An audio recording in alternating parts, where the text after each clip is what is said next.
This is an interview with Barbara Stimler on Friday the 14th of August for the Imperial War Museum Holocaust exhibition. So Barbara, could you start by describing to us what life was like for you as a child before the war? I was the only a child of Sarah and Jacob Krakowski. We lived in a small town called Aleksandrow Kujawaski, not far from the German border. I had a very happy childhood. Being an only child, I was not short of anything. My father used to take me skating. I had every year I had a birthday party. I had a little bike. I had a very, very good childhood. I was sent to one of the best schools where I was only one Jewish child. Nuns were teaching, and actually I was really the apple of my father's eye. Everything was perfect for me. I had a lot of friends, mostly Polish friends, I must say. And as far as anti-Semitism was concerned, I really didn't feel much. I don't know, maybe I was too young to feel it, but some of my friends, they had very bad times. Walking on the streets, the boys used to throw stones at them. I never had that. Having a lot of Polish friends, of course, I used to spend a lot of time with them. Tell me about your friends, what you did with your friends.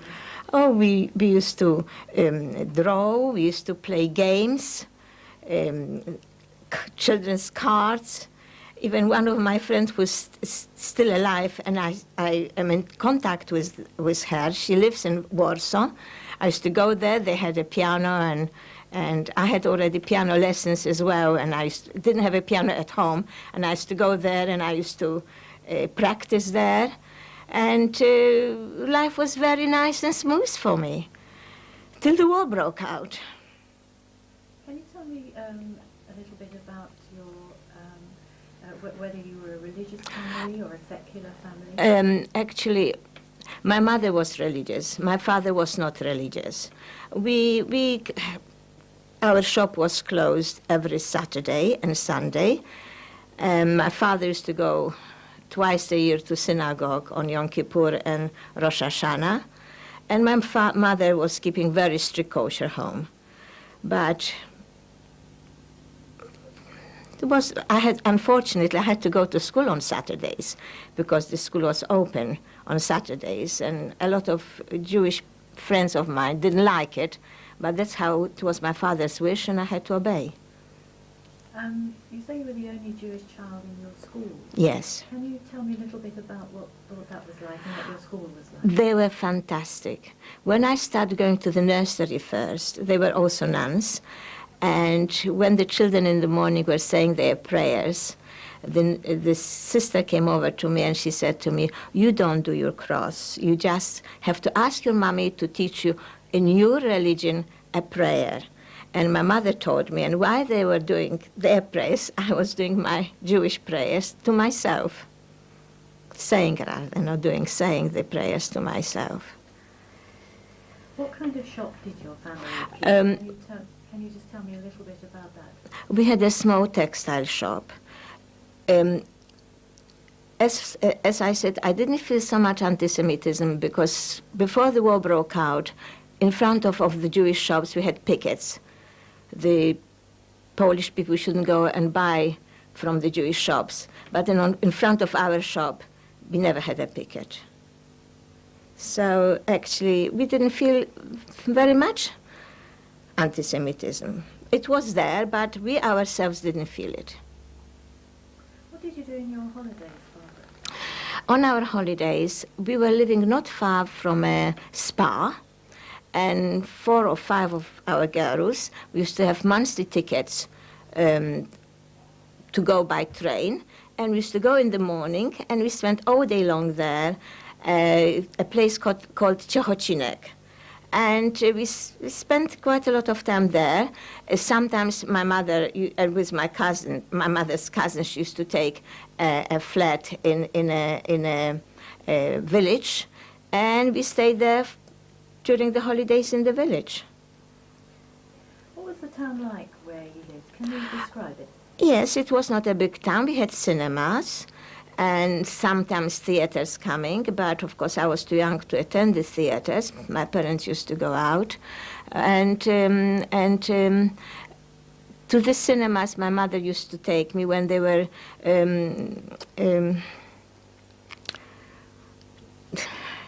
musicals. When there were musicals, she used to take me to the cinema, but otherwise she didn't take me to see any horror films or something like that. And the life was very, very quiet.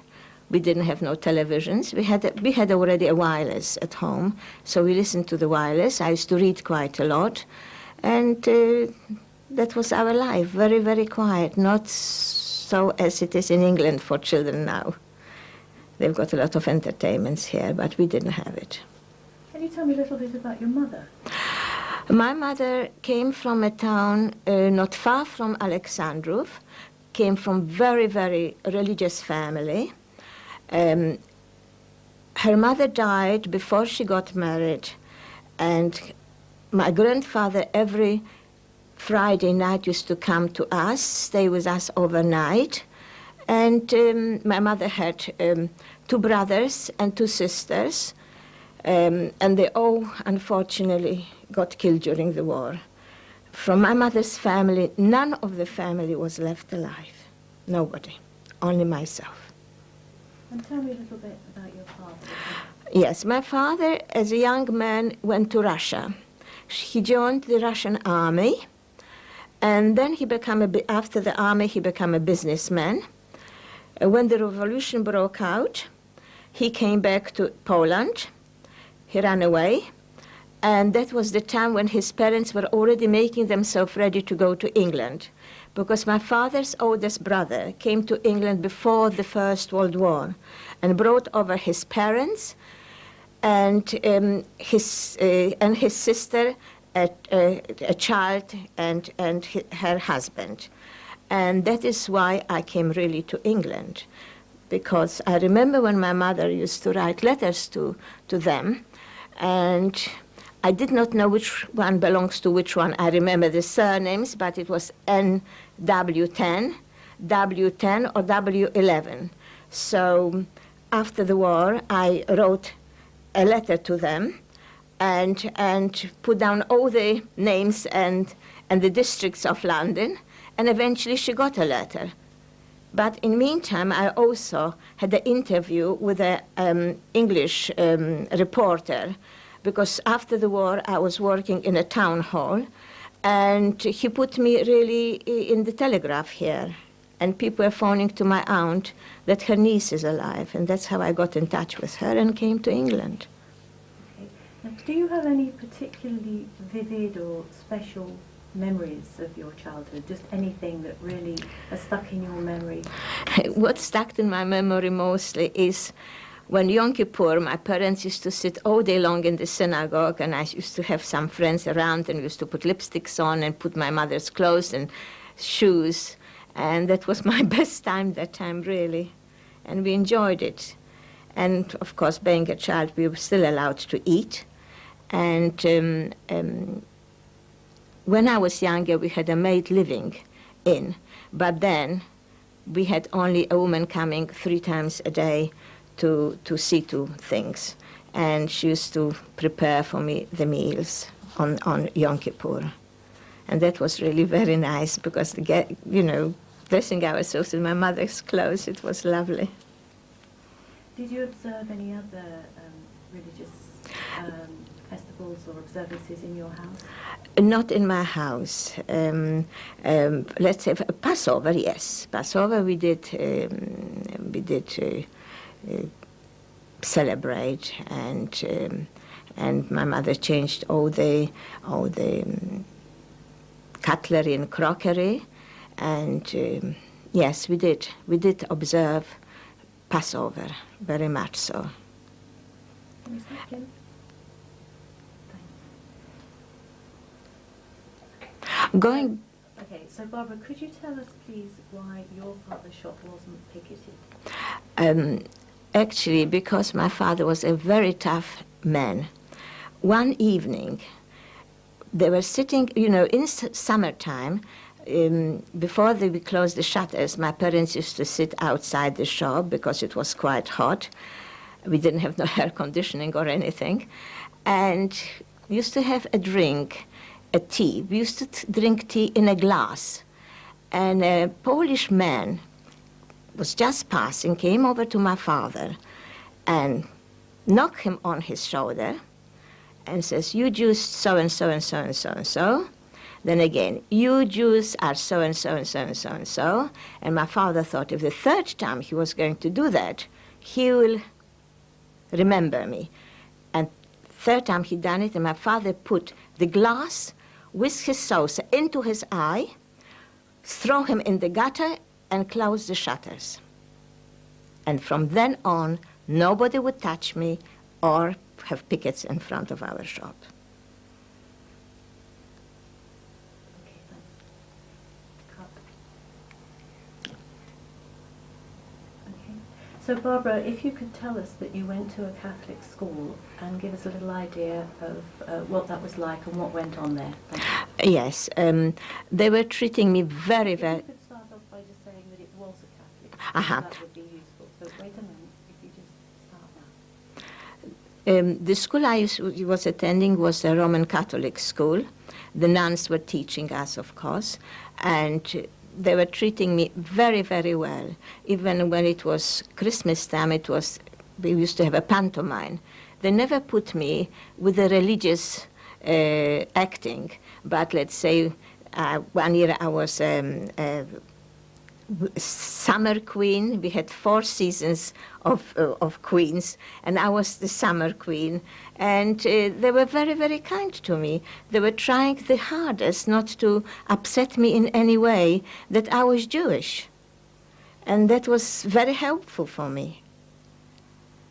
And of course, we used to have all sorts of games, and I was very popular in the school. Actually, I had a lot of friends, Polish friends, a lot of friends.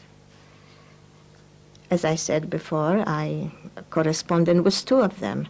And one of them sent me even photos from before the war from school, the last day in the school, and from the nursery when I was going there, which is, to me, the most precious things I have ever had. Thank you, Barbara. So Barbara, I'd like you now to talk about the outbreak of war. What do you remember about that? What happened afterwards and the arrival of the Germans? Now, when the Germans came in 1939, the 1st of September, everything was spoiled for me. First of all, the war broke out 10 o'clock in the morning, but by 8 o'clock, bombs were already flying in our little town. It didn't need many bombs to fall on our town. We didn't have big houses and tall houses.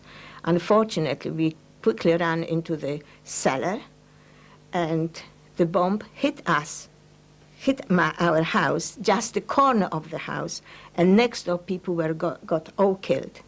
We came out only filthy, dirty from soot and smoke, and we were very lucky we're still alive. Of course, we couldn't. It was terrible in the flat because the glass was all over. My mother cleaned everything, and we still stayed for a while there. When the Germans came in, the first thing what they were doing, taking the poor people, poor Jewish people, evacuating them.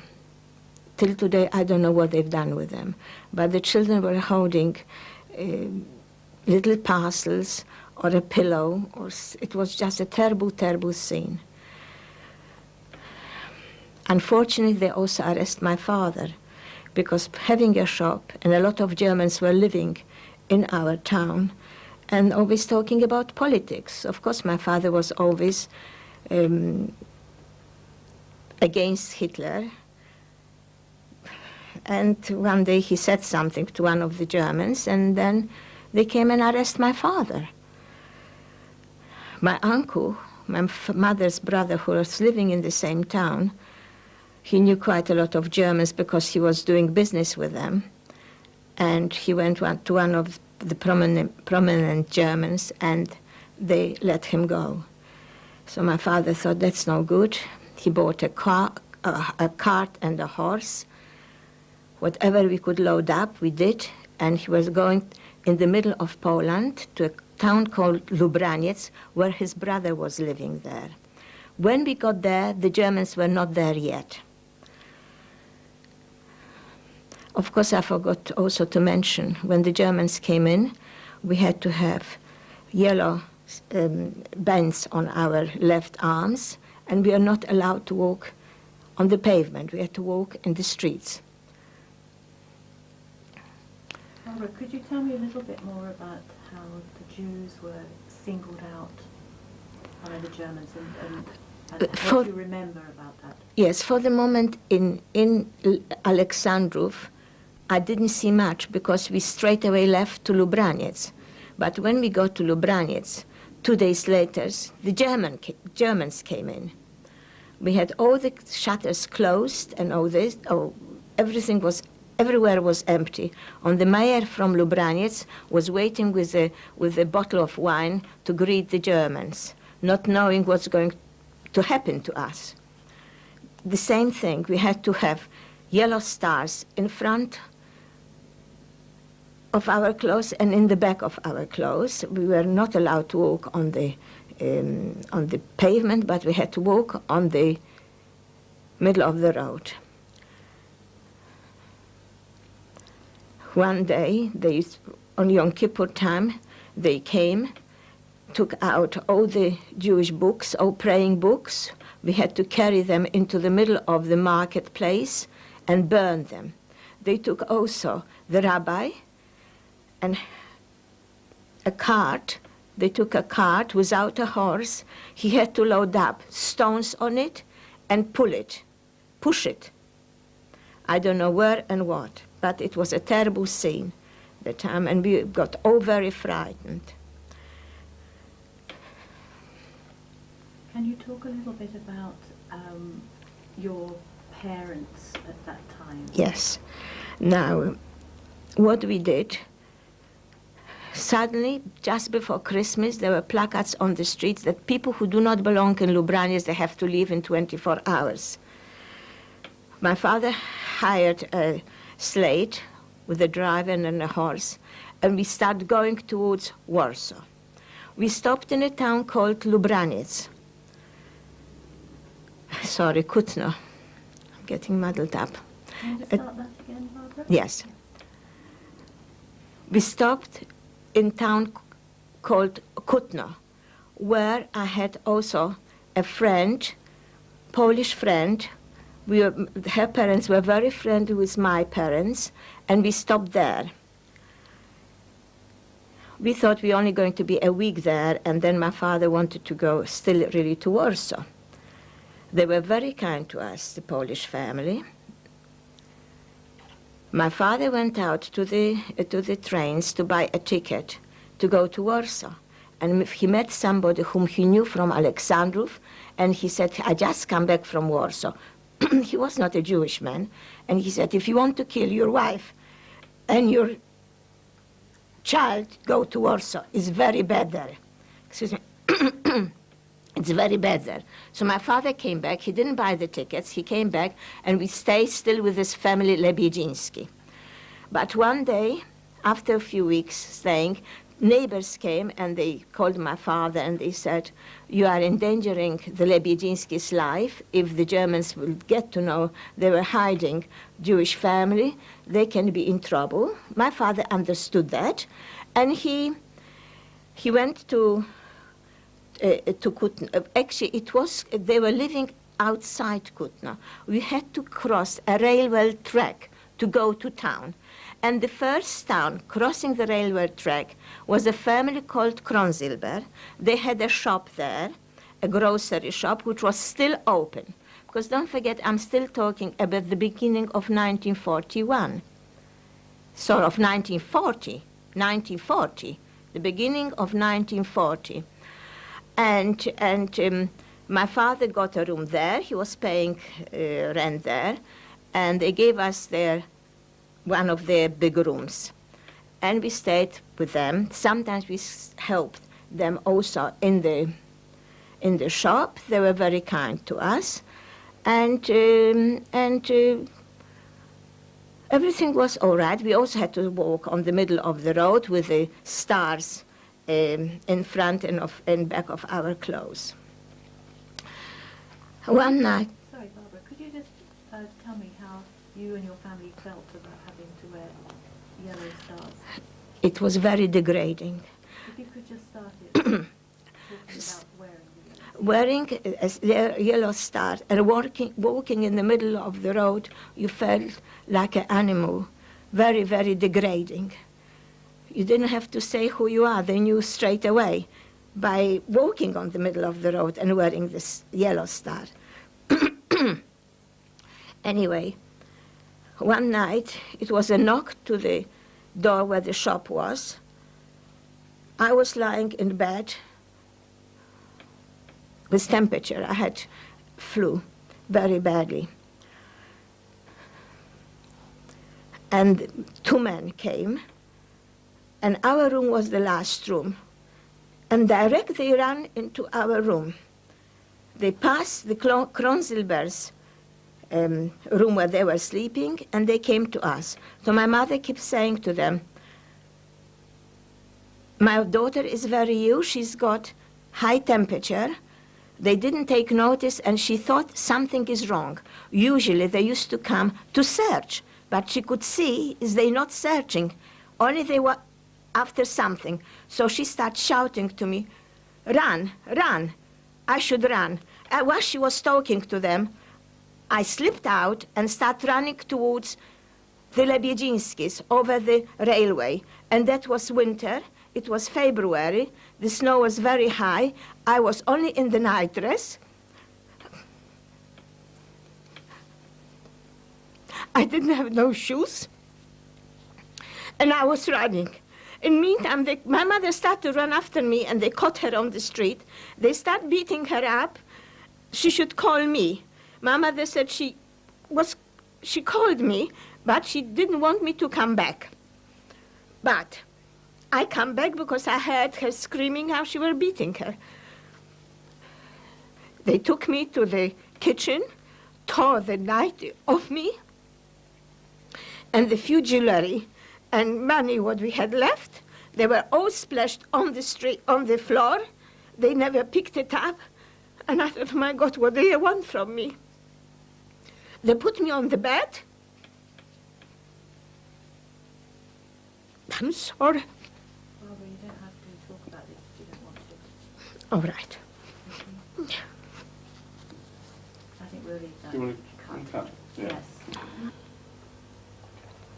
Okay, Barbara, so the next thing I'd like you to talk about is the conditions in Kutno. What happened there? If you tell us quite briefly. Right. Now, in May, suddenly they knock on the door. Two assessmen came and took the Kronzilbers away, and they took us with. Put us in a tobacco factory, which was not in use for the First World War. We had straw there, lying there on straws, and they brought us soup once a day. Suddenly one day, the assessment came and called out a man's name. He had a jewelry shop, and he asked, where is the jewelry of this and this soldier? And he says, look, you took me away. It was all left there. So by accusing the German soldier being a thief, they just took a gun and they shot him in front of us. The blood was scattered all over. That was the most terrible experience also in my life. We stayed there for a fortnight, but before then, my father was a stout man, and we lying on the edge of the straw like. There were 6 assessmen came. They picked my father up. They taught him to undress, they taught him to dance, and both sides, 3 SS-men on one side, 3 SS-men on the other side, they were kicking my father, pulling him like a ball from one side to another, and then one of them took a gun, and we thought already they're going to shoot him, but they didn't. They just bamboozled him. They shot next to his ear, and my poor father didn't know where he was, and they threw him back to us. My mother and myself were thanking to God that at least he's alive and he's with us. After staying a fortnight in this horrible place, they woke us up in the night. We had to walk in fives, marching and marching and marching. Did not know where they were taking us. Eventually, they took us out into a sugar factory, which was also not in use from before the First World War. And that was absolutely the most dreadful, dreadful experience what I had. Who had money, they were bringing first some food there. Who had money was buying. Who didn't have no money, they couldn't buy anything. Eventually, after about 5 weeks being there, they closed the gates and they start throwing bread over. Illnesses started to develop already. It was just terrible. And one day, they calling my name, my parents' name. It was just a gendarme with a piece of paper and took us out from there. We couldn't understand what was happening. In meantime, my father's brother in Lubraniec, who was chosen as a Judenältester, when the Germans came into a town, they used to they used to pick about 5 to 6 Jewish people, Jewish men, who were direct in contact with the Germans, giving them orders what to do with the rest of us. And that's how my uncle, when he got to know that we are in this terrible camp, he went to them, and they gave the permission to get us out from there. And I think I'm the only one person who is really alive from this camp. We stayed in Lubraniec for about till 1941, the end of summer. They start, no, it was not. It was, I think, March, something like, it was still cold. There was placards on the street that all the men have to assemble in the middle of the market. Of course, my father with his brother and my father's 2 nephews, they went, and I never saw my father again. They sent them to a place not far from Poznań, to a camp which was called Fort Radziwiłł. We had one card from my father that they're coming back home, the elderly and the young ones, but they never came back. What they've done to the men, we don't know. I think they sent them to Auschwitz, but I still don't know what happened to my father. Do you want, Barbara hasn't actually met.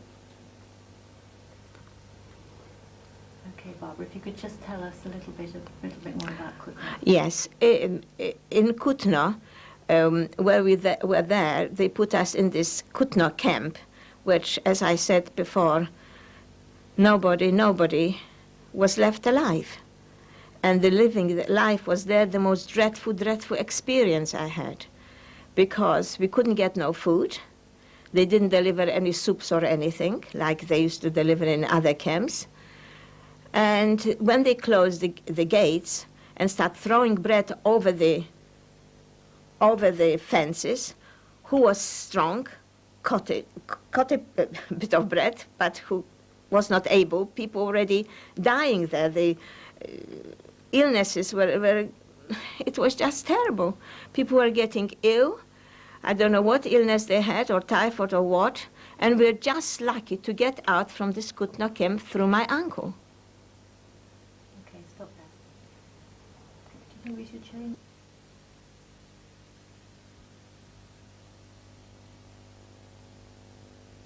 Wait a minute, where did we leave? I forgot.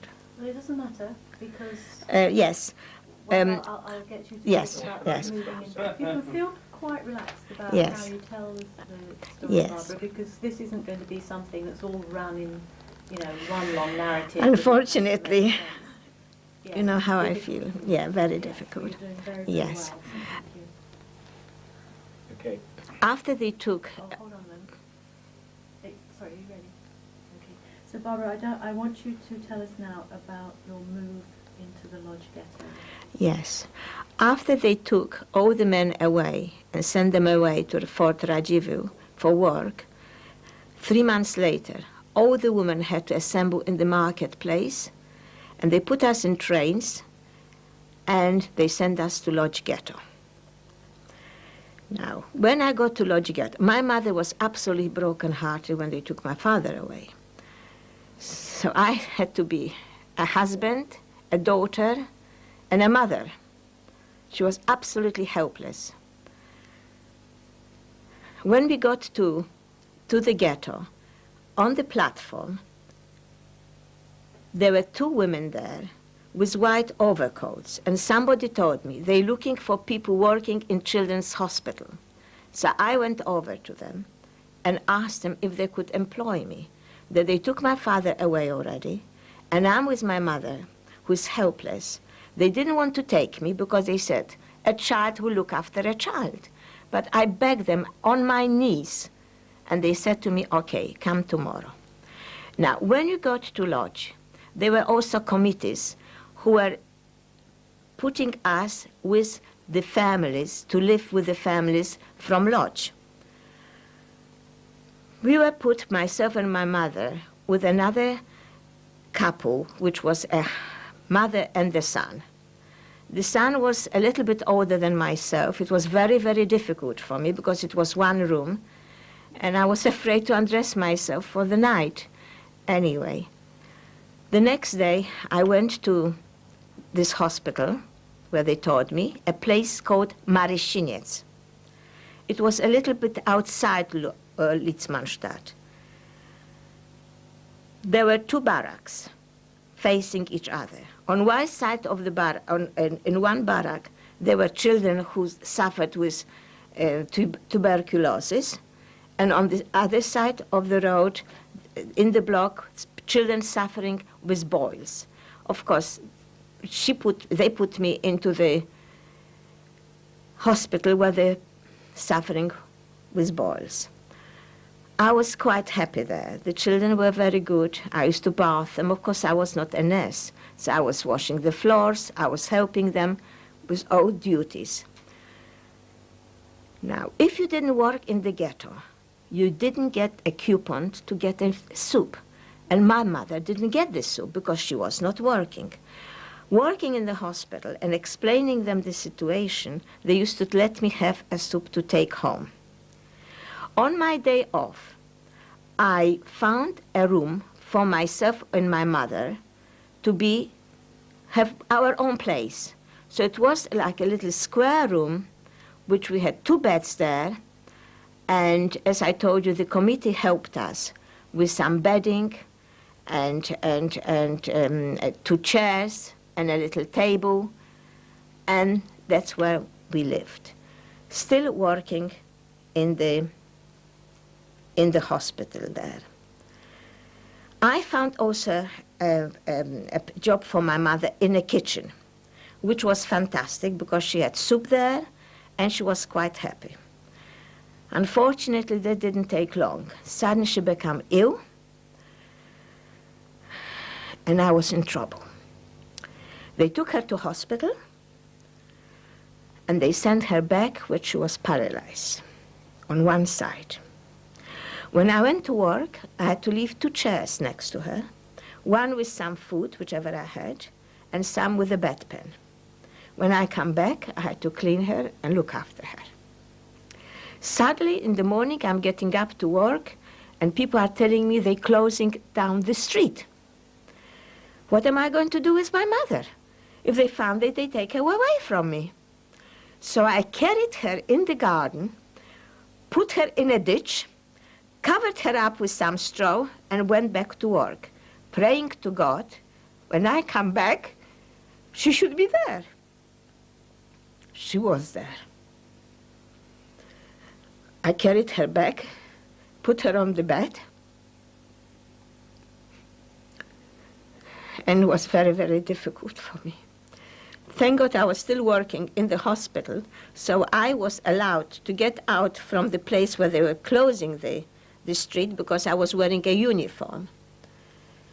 And of course, I was getting a soup still from the hospital for her. One day, they closing again the streets. Now, I haven't got the strength anymore to carry my mother, so I left her there. She spoke a very good German. When the assessment came, she said to them, my daughter went to call an ambulance for me. And they left her there, lucky. The hospital didn't last long. One day, 2 lorries came and told the children to go into the lorries. Like the children would know where they were going because they were crying. We were wearing long overalls over our uniforms. They were hiding behind the overalls and they didn't want to go. But we were also afraid they shouldn't take us with. Though I didn't know where they were taking the children, but I didn't want to be taken away because left my mother so ill. And that was my the whole terrible thing for me, that I was leaving her. And I have to go back. Anyway, they took the children away. That time they didn't have crematoriums. And what I heard afterwards, they gassed the children in the lorries.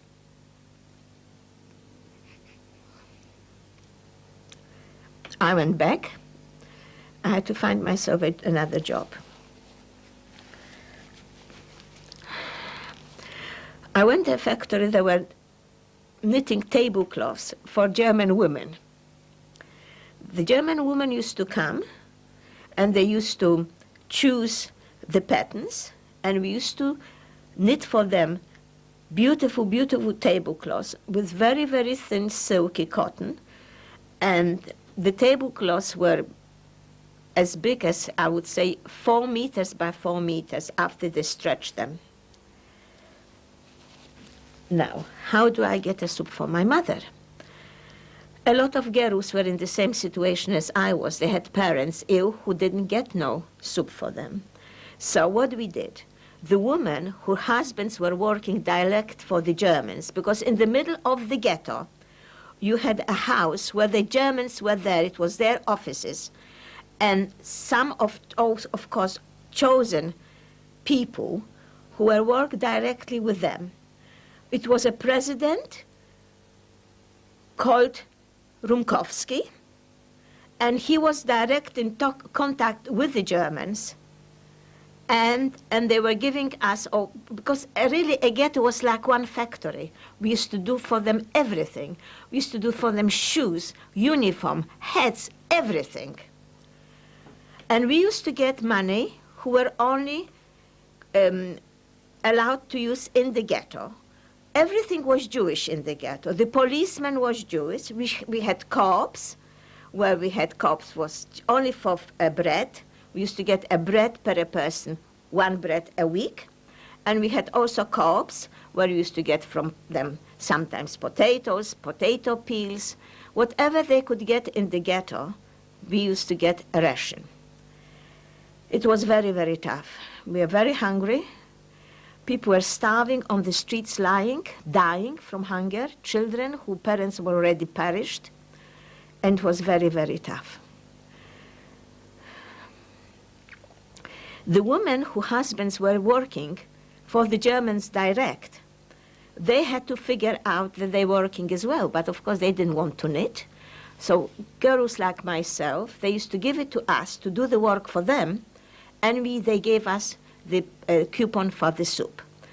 And I was also doing it. Sometimes you had to have all night knitting, and the next day you have to go to work.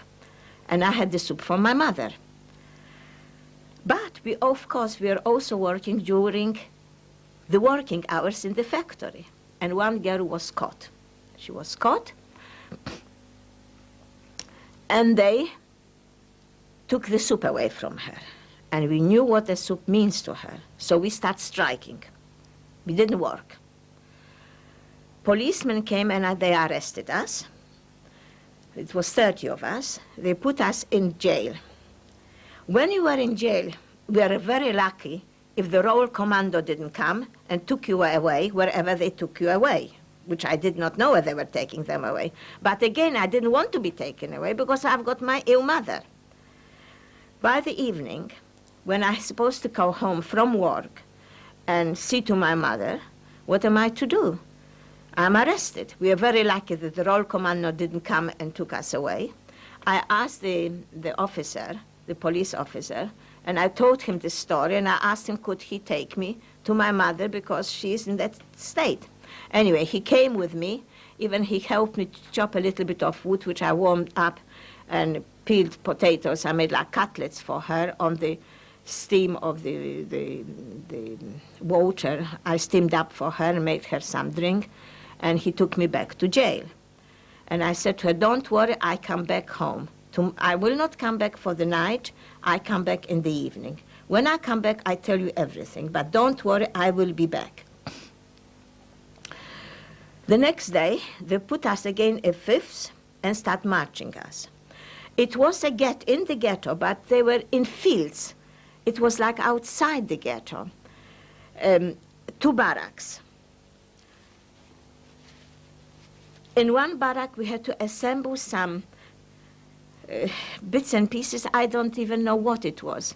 A friend of mine who is alive, she was with me in the ghetto, in this factory where we were assembling the things. She said that we are putting together some bombs or something.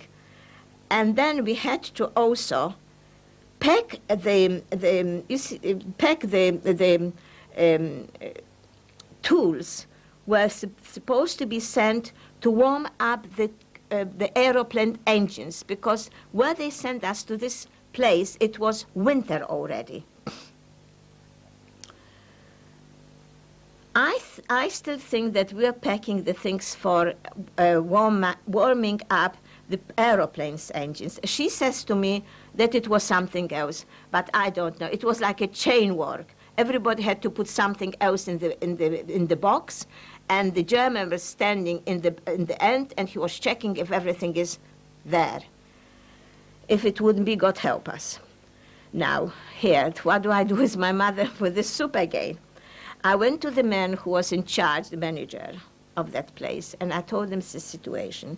And he let me have an extra soup. During the lunch hour, I should take the soup to my mother. As the fields were very frozen, and I was rushing to take the soup for my mother, I gave her the soup. I never fell, but coming back with the frozen earth, I was falling about 3-4 times. It's like God was with me that I have to take this soup for my mother. Anyway, and that's where I was working. On Sundays, they didn't raid. They didn't take people away. So that Sunday I got up and I went to the next house where people were already not there. They were taking away. I took a bit of flour from there and start mixing, making like a little bread, putting into the oven. And 2 assessments are standing in the door. I had my rucksack always ready. And I thought, oh my God. I just stood in the door and I said, Mama, God should be with us. And they took me away. And that's how I left my mother, and I never saw her and heard from her again. Do you want to stop there, Barbara, for a moment? Cut. Okay, Barbara, so just tell us a little bit about a description of the Lodz Ghetto and your sense of being cut off and isolated. Yes. Unfortunately, I was not born in Lodz. I come from another town, so I did not know anybody. It was very, very difficult for me because I had to do everything for my mother. I had to go standing in the queues for the rations, sometimes till 11 o'clock in the night, and carrying all myself on my shoulders, if it was a ration of wood or potatoes or coal. And it was very difficult for me because I did not have at all help from anybody. If you were born in Lodz and you knew some people, they were still with families, it was much easy. It was not easy, but easier than I had it. I had it really very, very tough. And very difficult with my mother, because seeing her going to nothing. On one leg she had like little worms walking on it. It was really pitiful. And only what she needed is food. One day they gave us a little ration of oil, a little bottle of oil. I didn't even touch it. Before I went to work, I gave her a teaspoon every morning, this oil, thinking maybe that will help her. Nothing helped. She was just going to nothing. When I see her in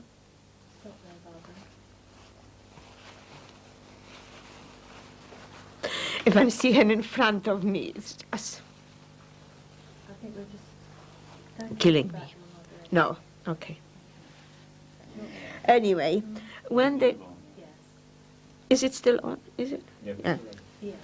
Now- We'll pick up from where you were. They took me away. And Well, they took me away. Yes, Yeah. we'll take the story from there. Yes. And take your time about it. Just Yes, okay. relax about it. When they took me away from my mother, they were on a platform, just a train there, a truck train where you carry animals.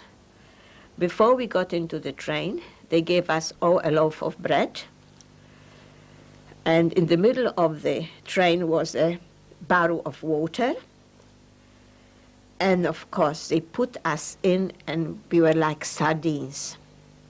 And I still did not know where they're taking us. I just did not know that a place like Auschwitz existed. In the corner was sitting there a couple with a baby, warming up on a candle. I don't know if it was smoke or water. The journey took about, I don't know, 12 hours. I don't know how long. But the stench in this train and people fainting, it was just, you cannot describe unless you live through it. It's undescribable. And myself, because I left my mother in such a state, I was really feeling very, very ill.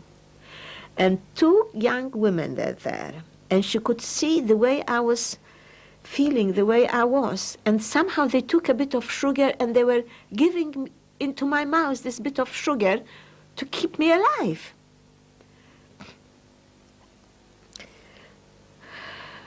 It was, I can't describe to you what a feeling that was, standing in that train. You couldn't sit, we were standing. It was just terrible. The smell. Eventually, we stopped. It was dark. That's why I thought when we went there to the trains, it was still daylight.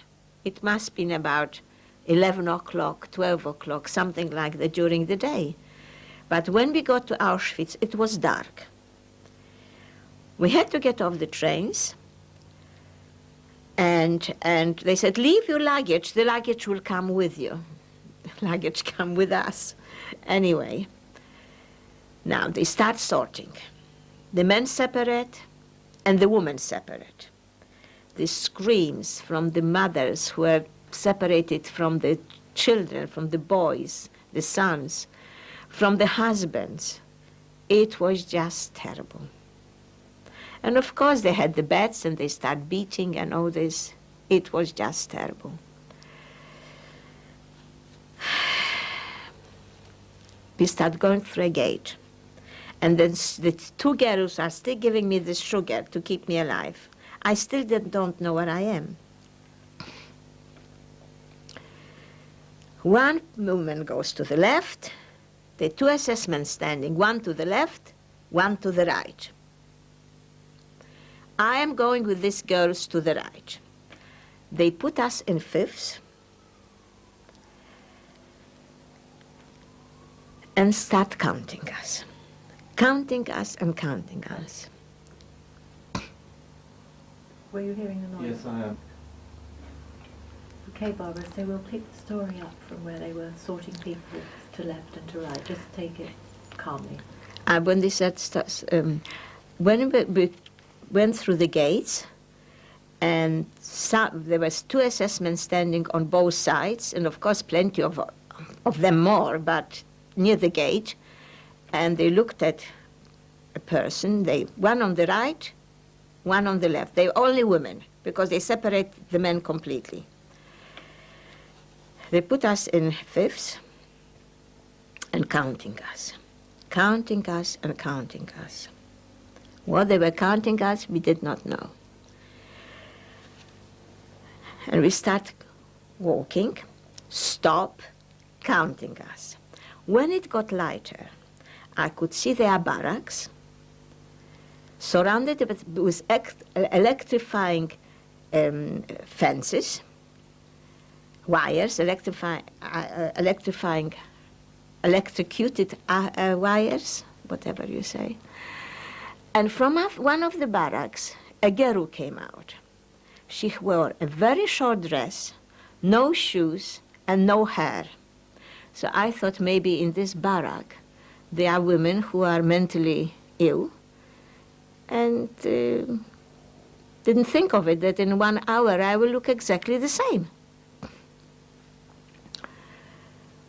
They took us to a very big room. They told us to address ourselves completely. Of course, we never were used to be undressed in front of men, SS men, and the men who were working in the camp, who were wearing this white and blue pajamas.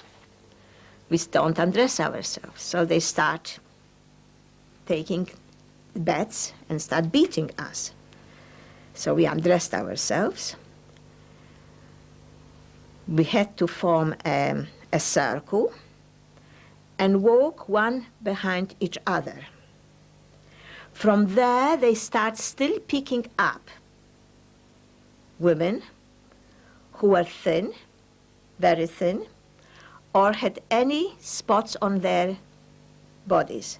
I must tell you something, that in the ghetto, when I was working with the children, one time I had 15 little boils around me and 2 big ones in the back, which I still got a mark there.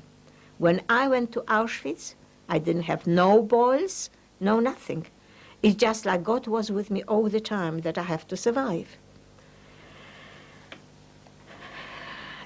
And I still don't know where I am, what they're going to do to me. After that, they took us to a place where they put numbers, tattooed us with the numbers, shaved us everywhere, which was the most terrible thing for I was a young girl, I was 15? To look like a monster without hair. We didn't recognize each other. They shaved us everywhere, under the arm, below, and on the head. And they start giving us dresses, just dresses, no shoes, no nothing. They put us again in fifths, and they're counting us. We couldn't understand that it was a chimney and the place was lit up when we got to Auschwitz, when it was dark. What is this chimney burning? Night and day, and flame is coming out, and the camp is absolutely lit up. Anyway, they put us in a barrack where we had banks. 5 girls to a bank. They never gave us any blankets or anything. That was the end of summer, I would say. Still was warm, and we kept ourselves together. Of course, later, when you got up in the morning, you could see that one of the girls is dead. It was very, very tough. They didn't give us any work or anything. We just were lying there, doing nothing. They took us once a day to a toilet, so-called, which was a barrack and a big hole. You stood there, then dump a little bit, and after a minute or two, they start beating to get out. Why the girl was wearing such a short dress, I realized afterwards. When we went to the toilet, we used to tear the dresses to wipe ourselves.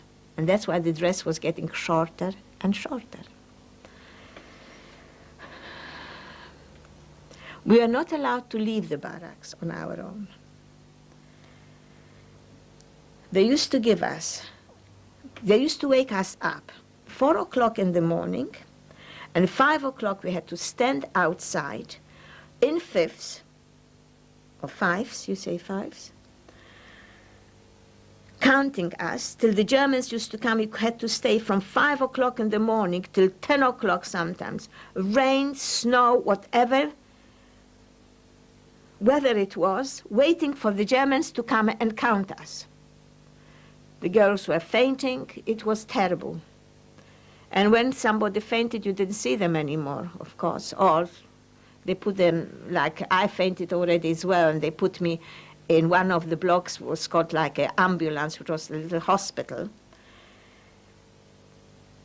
And it's a matter of fact, I was very lucky as well, because the roll commander did not come. Usually the roll commander used to come and take all the ill people out and put them in the gas chambers, which I found out later. When I was that time in the hospital, they were bombing. Bombs came. I don't know if they were English or American. And we were praying to God they should bomb us together with the Germans. But it didn't happen. We thought they were bombing the crematoriums. Also didn't happen. They were bombing somewhere further away, I don't know what. Not till today, I don't know what.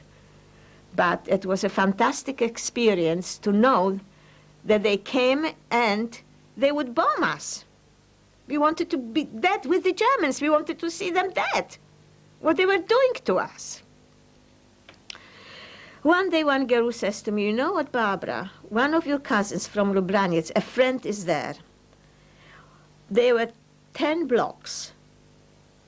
And the last 2 blocks, men used to come and work there. I don't know what they were doing there. And one of the men was this friend of my cousin's. She says, why don't you slip out, call his name out, maybe he can help you. And I did so. I sneaked out from the block, went to the end of the camp there. By the way, I was in a camp, they called it Zigeuner camp, which is number C camp, C, Lager C.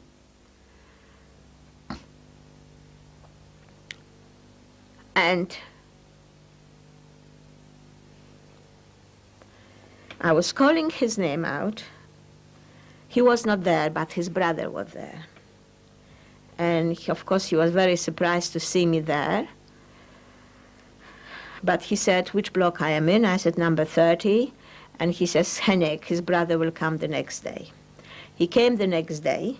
He brought me a kaftan, a scarf for my head, overall, socks, and clocks. It's like the Dutch clocks, shoes from wood. He introduced me to the Blockälteste. A Blockälteste was the couple who looked after us. After every block had 1,000 women. In the middle of the block, we had a chimney, which was about 3/4 of a yard high, and going along the whole block, where apparently, before we were there, they used to have horses there, and they used to put a fire there. But when we were there, they didn't put any fire. But the couple, when she wanted to see what we are doing, she used to walk on this chimney and she could see us all. So he introduced me to this blockälteste, to this couple. And he told her that I can sing. He brought me also a loaf of bread. So I shared with the other girls. As the blockälteste knew I was singing, she used to wake me up sometimes in the night. They used to make parties, inviting some men, soldiers, I don't know, I didn't want to know. And she asked me to sing, and they were dancing. Then they went to another room, and all the food was lying there. Wherever I could put the food in my pockets, and wherever I put everywhere the sandwiches and the cakes, went back to my block and gave to the girls as well, which saved quite a lot. Barbara, could you tell us a little bit about Mengele? Mengele, I only had a contact with Mengele when I was sent to work. I tell you in a minute afterwards, but for the moment I want to continue a little bit, and I tell you how I got in touch with Mengele. Do you want to reload? How much have you got left? Well, you've only got about 2 minutes.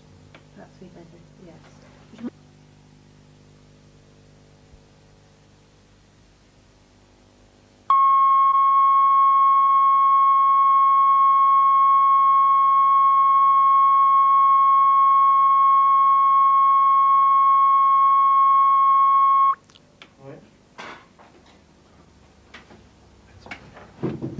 So Barbara, just carry on from where you got the clothes. Yes, so he brought me the clothes which I could move about outside the block in the camp as much as I was free to walk from one block to another. Nobody would stop me because I looked that I am a cleaner. Anyway, one day when I was going into my block, I could hear Mengele is there, so I didn't go in. I went into another block, 31, which was next to it. Unfortunately there, we did not have no banks. We were lying 1,000 women on a bare ground. And that's where I met my friend Bella, whom I saw also in Lodz. And we were together. One day, all the 1,000 women started to fight with each other. And the blockälteste came, walking on this chimney, had a bat, and I was on the edge. She picked me up, and she gave me a few wallops. I thought, my God. So I said to Bella, when Mengele comes, I'm going. I cannot fight no more. I'm fed up. I can't anymore. We were there in this block, lying on the floor for quite a few weeks still, and one day Mengele came. Now, all the 1,000 women had to go on one side of the chimney in the block. We had to undress ourselves completely. He was standing in the entrance of the block with assessment, Mengele, and one after the other we had to go to him. He took you by the hand, the front and the back, and either you go to the other side of the chimney in the block or outside. Now, which one are we? Which one? And we're still holding our clothes on and we are completely naked. Eventually, they put us again in fifths and woke us into a shower room. By that time, I already knew what was going on. I knew they were guessing people. I knew that the chimneys are burning the bodies. So when we got into the shower room, we looked at each other and we thought, God, Is it gas or water? We're holding each other and praying to God, what's going to come out, water or gas? Certainly water came out because I'm still here. If gas would come out, I wouldn't be here. We were so relieved when we saw the water coming. I cannot explain to you the feeling that we're still alive. After that, they gave us some clothes, a dress, clocks, socks, a coat. On the coats, we had painted red crosses on the back of the coats. Wherever we would go, they would know who we are. And I asked the woman to give me something for the head as well, because, I mean, the hair was already growing. They were already about 3 inches, but without a shape, without anything, because we didn't have no combs or anything to comb ourselves. And she says, you know, you're very lucky, you're going to work. And she gave me a slip, and we tore it in half, and I gave one half to Bella and one for myself. They put us in trains, but now passenger trains. We were treated like princesses, which was very unusual. And they took us to a farm. And we were living in barns. I was put in a barn where pigs were there. We had straw. They gave us a blanket each. And so I was with Bella, so one blanket we covered up the straw, and one blanket we covered ourselves up. We had a oven in the middle where the winter came. We were quite warm. We washed ourselves in snow, and it was much easier. What do I mean easier? I forgot to tell you that in Auschwitz, we had in the morning a slice of bread with green water and the soup, water soup. We didn't get anything in the evening. But when we went sent to work, we had a slice of bread in the morning. We had soup while we were working, a proper thick soup. And in the evening when we came, we had again to stand in the Zählapil, what they call it. We had to stand in fifths again. And they gave us again a slice of bread. Sometimes they gave us a bit of cottage cheese or a bit of jam.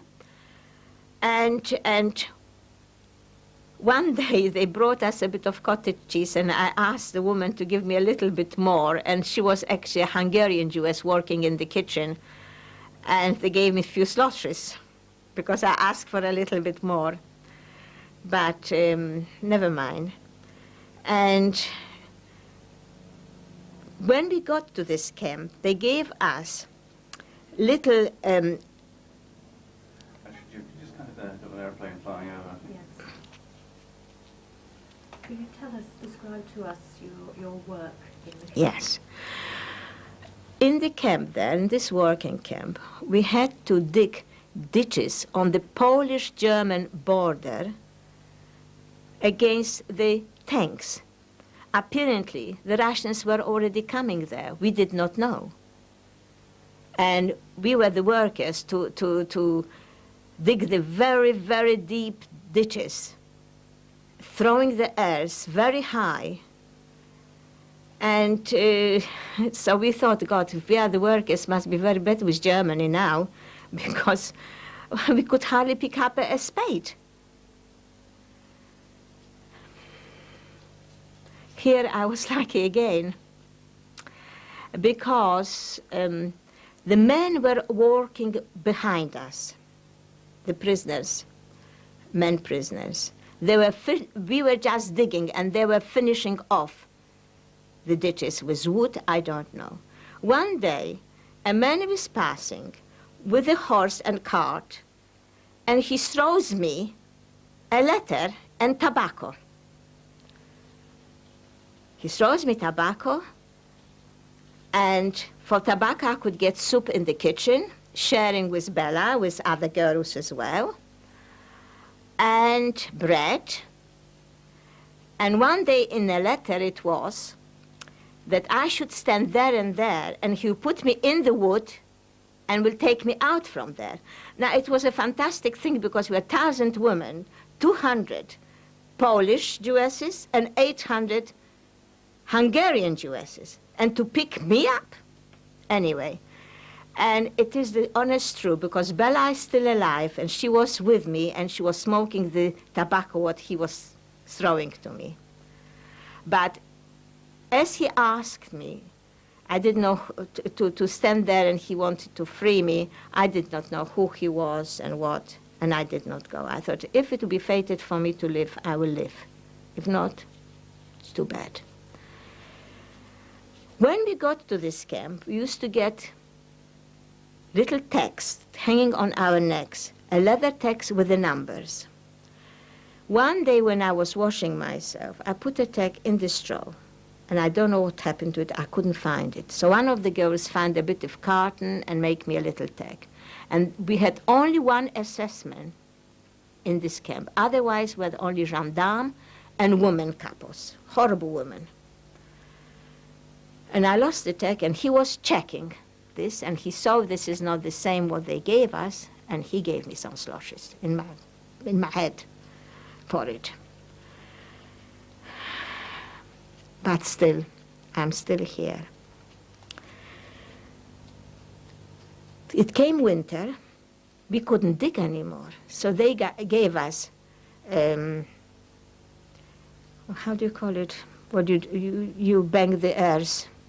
Pickaxe? Pickaxe, yes. They gave us pickaxe, and we had to, with pickaxe, we had to dig this earth. We couldn't do it, and they could see it's impossible. So they bought some dynamite, and they were blowing it up, and then we had to make it straight, and the men after us were doing the work. That's how we were working till about a week, 2 weeks after Christmas. How I remember, because it was Christmas time and we had to sing carols for them. And of course, as I was singing, knew how to sing, so I sang these German carols for them. And they gave us for it, we were 4 girls, they gave us a loaf of bread for it. A week or 2 weeks later, they woke us up, and we had to, we also had like an ambulance. There were girls who were ill, and they gave us like blankets, and 4 girls had to carry in one blanket an ill girl, which was impossible. We didn't have the strength to do it, but we had to do it. And we start walking. And that is called the death march. Why was it called the death march? Because whoever fell in the end was straight away killed. But we were going like that for a few days, carrying these girls. We couldn't anymore. We got the Germans got some carts, and we put the girls in the carts, and they told us to go in. As we were walking, we were passing a forest. We had to go in the deep of the forest, left the carts there, and we heard shooting, and they shot all the girls there, all the women. They never gave us any food. We are living only on snow. It was just dreadful again. And I could see it will not do. I was walking on the edge, and I already dropped in the ditch. Thank God I dropped in the ditch, because I was walking on the edge, and I was just lying still there. I couldn't move. And the camp was walking. Suddenly, I started moving. A lorry stopped with soldiers. They picked me up, put me on the lorry, and asked me where I want to go. Of course, they noticed I've got this red cross on my back. So I said, the camp is walking there. I want to get to this camp. When we got into the camp where the girls were walking, they just threw me on the ground, on the frozen road. Thank God I didn't break anything, and I started walking with them again. But I could see I will not survive like that. One day we were sleeping in a barn. I mean, we slept in barns every night.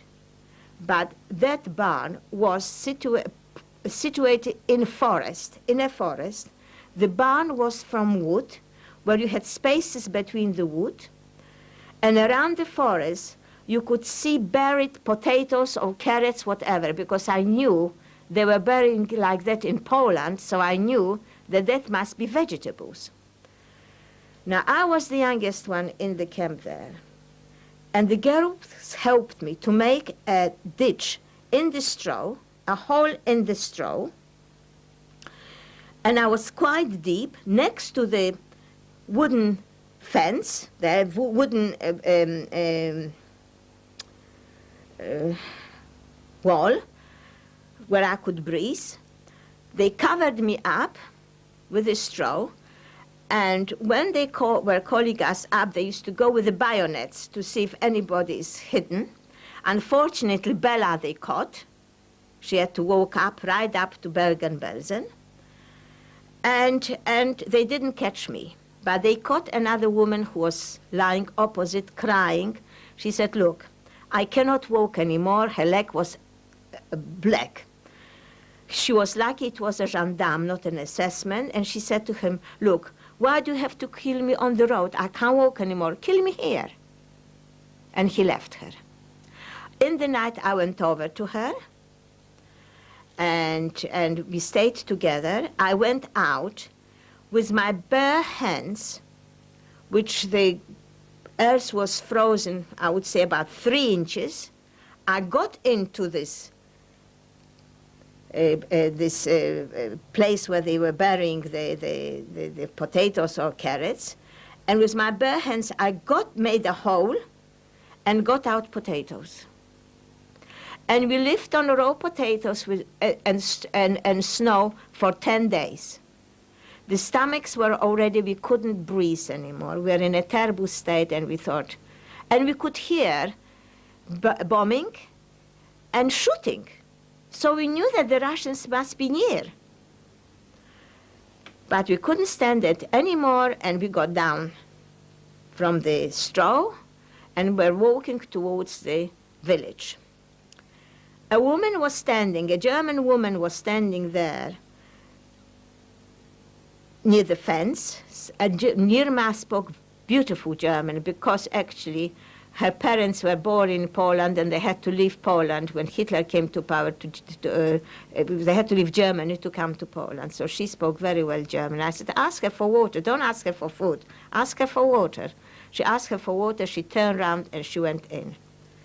She didn't come back with the water. So what we did, we started walking more towards the village, and we could smell, it was a big farm, we could smell potatoes being cooked for pigs. And we knew that a lot of Polish workers are working there. So we went in, and they let us have it. Potatoes, we put ourselves potatoes everywhere, wherever we could, and we wanted to go back to the barn, waiting there for the Russians to come. As we were there, 2 gendarmes came and they arrested us. I suppose the woman phoned up that these 2 women are walking about, and they arrested us, and they were taking us to next town, which was down below. Suddenly, bombs came, aeroplanes came and started bombing this town, and the town is all on fire. So the 2 gendarmes left us and started running. What we did, through the fields, went back to the barn, thinking now we've got cooked potatoes, so we can live for another 10 days on cooked potatoes with snow. We are there about 7 days. We can still hear bombing and shooting, but the Russians still didn't come. And the farmer came with the Alsatian, and the Alsatian barked so long till we had to go down. We had to go down, and they arrested us again.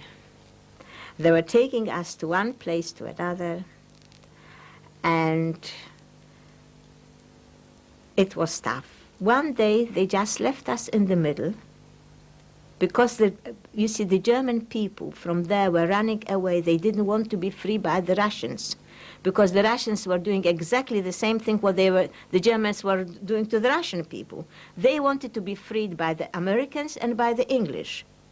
So they were running more to Germany to be freed by the American and English. They were afraid of the Russians. So we went into, so the town was completely empty. Nobody was there. So we went in, because what happened? The two gendarmes are asking us, "Who are you?" So I looked at her, and she looked at me, and we said to them, "We are Poles. We are on the Russian-Polish border working in a camp. Our papers are left there." We didn't say that we were Jewish. We said that we are Poles. They did not know what to do with us because the town was empty. They didn't have no police to take us to another policeman. And they left us in the middle of the town. So we went to one of the places. We took some clothes, dressed ourselves. And I don't know how it came about that we'll end up in a Polish camp. We'll end up in a Polish camp, but before then, we were already in a Polish camp, and a man helped us, took us to a women's camp, where we were trying to turn the backs of our coats, to get rid of the red cross. And we were there, and in the night, the man brought us the needle and cotton and scissors, and one Polish woman noticed what we are doing and started shouting, "The Jews are here, the Jews are here." So he went over to her and gave her a slosh in the face to go to sleep. And that's how we got there. And then I'm getting a little muddled up with this. It's very, very difficult for me to remember that. Because, We're cut there, actually, Barbara. yes? So, Barbara, could you explain why you were taken from the Labour camp on the march? What you understood at that time, why you were taken on the march? What we thought is like the wind was blowing the news that the Russians are already coming, and they just didn't want us to be freed by the Russians. They just wanted to kill us off, as many as possible. And that was the reason they were torturing us like that. As many Jews as possible they wanted to kill. And that was the torture. Because we're born Jewish, what could I help it? Could I tell my mother I don't want to be Jewish? Did you have any sense, Barbara, that they were trying to take you further into Germany? Oh, yes, yes. They were taking us to Germany further and further. And the girls who survived ended up in Bergen-Belsen. That's where Bella ended up, in Bergen-Belsen. So I was lucky already not to get to Bergen-Belsen. I mean, I don't think I would be able to stand it, this march anymore. I couldn't, because I already fainted and fell into the ditch that time. And I could see it's no good. I will not be able to. To me, it looks that I was a very big fighter. I was fighting very hard to be alive. I don't know. Because if it went so far already, that I knew that the Russians are coming. So I was fighting on. We'll stop there. Thank you very much. Is there anything that...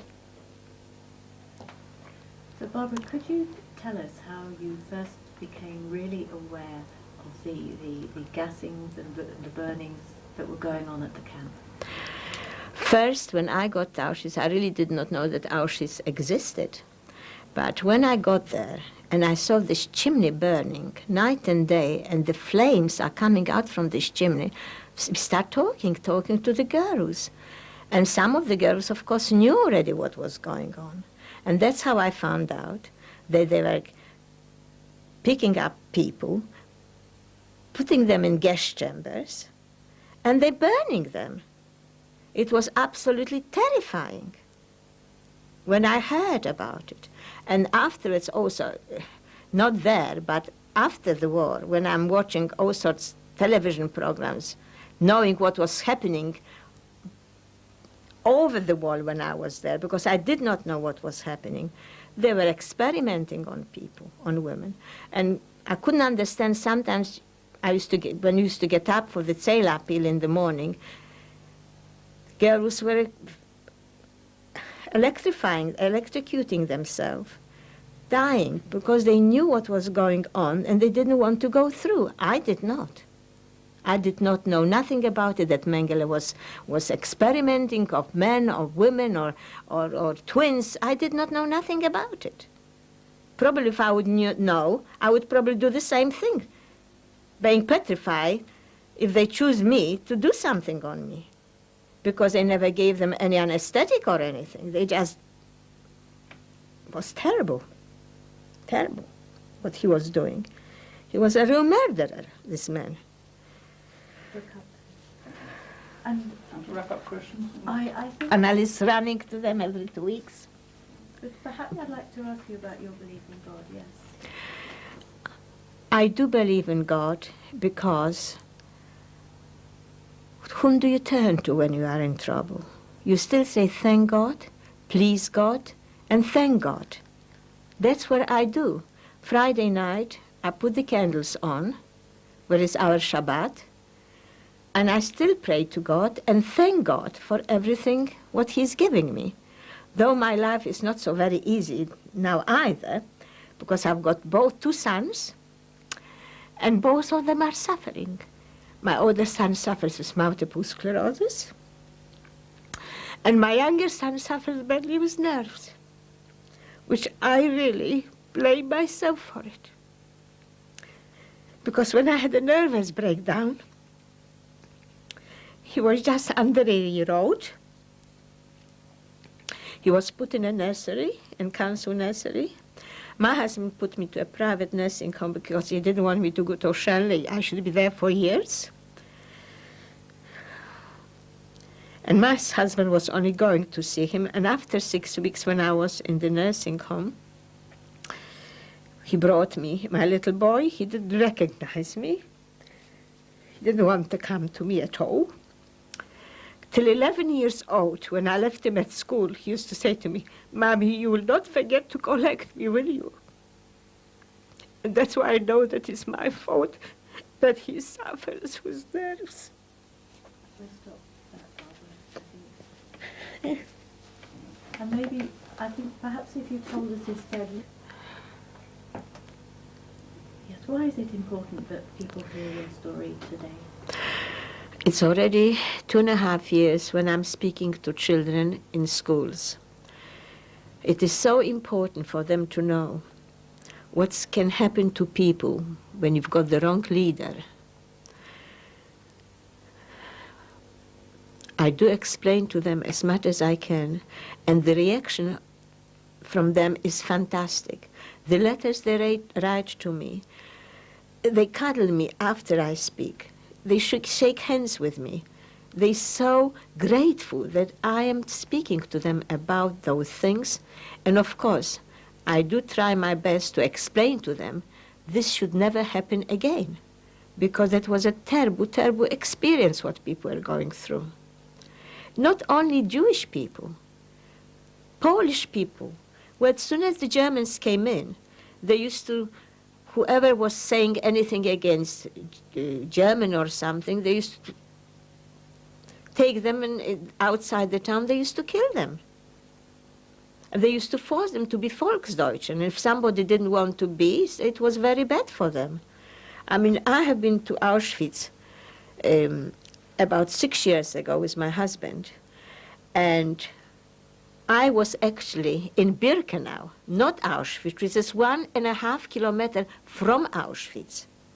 That's where they were taking Jews, to Birkenau. In Auschwitz, the crematoriums are there, and whom they were killing and guessing them, whom?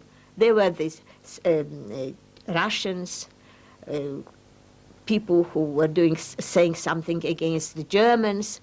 They were killing 600 a day, which I couldn't believe it. And these crematoriums are still there. The crematoriums in Birkenau, they were pulled down. We only see gravel there, that's all. And about 10 blocks are standing there. When I was there, I was looking for my block where I was, but was not there. The 30 or 31, they were not there. And I also forgot to tell you, I was also in Lager B for a while. When I was ill, they sent me to Lager B, but the couple sent me back to Lager C because from Lager B you didn't get alive. You didn't leave alive. So she was also kind to me, and she sent me back to Lager C. When you're talking to the school children, Barbara, do they relate your experiences to other things which are going on in the world today? No, they only ask me, how do I feel towards Germans? Do I believe in God? And they ask me, you see, some of them, though I'm telling my story, but they ask me what happened to my mother, if I see my mother again or my father. But mostly they ask me, how do I feel towards the Germans? Now, I never took revenge myself, but we wouldn't have a German car. We wouldn't have any equipments in the house, any German. And because my husband feels very strongly about it as well. He was not so very strong about it until he heard my story. And I never spoke till to him about only 2 years ago. He never knew what happened to me. My children did not know what happened to me till the Spielberg tape. My children got it and they saw it. But my husband wouldn't look even at this Spielberg tape. But he had to write for me a story because for Sir Martin Gilbert, he was writing the book The Boys, which I really shouldn't be there because I'm not one of the boys, but he says everybody should write a life story. And I had to dictate to my husband because I've got difficulties to write with my right hand. So I was dictating to him, and my grandson put it through the computer, and that's where he got to know about my life story, and that is 2 years ago. And from then on, he feels more hatred to the Germans, what they've done to his wife. Do you have any sense of forgiveness towards the Germans, or what is your own attitude? I know that the young people are not guilty, but their parents or grandparents were guilty.